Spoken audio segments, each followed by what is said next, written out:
रातभर भाऊ बरगडाचा कार्यक्रमच झालाय. फक्त तुम्ही मला इतक्या संख्येनं दिसताय. सांगितलं ना मी मोगा जगाच्या पाठीवर आणि या पृथ्वी तलावर इतकी कट्टर मराठ्यासारखे जात दुसरी नसणार आहे कोणची. तुम्ही ना अन्नाचा विचार केला ना पाण्याचा विचार केला.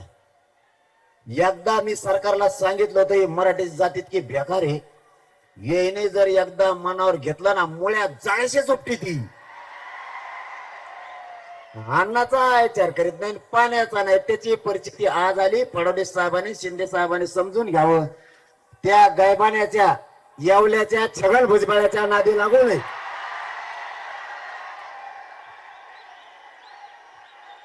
त्या गायबाण्याच्या नादी लागून तुमचे सगळे पक्ष बंद पडते ना सत्ता बी पडल. त्याच्यामुळे त्याच्या नादी लागू नका. आपल्या आणखीन 2-4 टप्पे आपल्याला तातडीनं आता उरकायचे. तातडीनं उरकायचे. कारण मी आज 13 तारीख आहे. उद्या मी आता उठाच येत नाही मला. कारण मला उद्या दुपारूनच मला वाटतं रिंगण सोहळ्याला तिकडच्या सोलापूर जिल्ह्यातल्या बांधवानं मला दर्शनाला बोलवल्यामुळं वाखारी, बरोबर ना,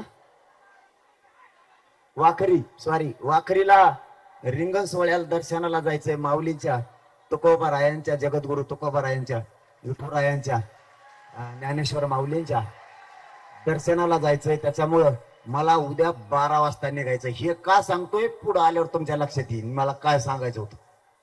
म्हणून सांगितलं शांत चित्तानं ऐका. कार्यक्रम लवकर संपवायचा आहे. कारण ही पहिल्या टप्प्यातला समारोप हे जर एवढा झालाय तर मुंबईत गेल्यावर कसं होईल रे.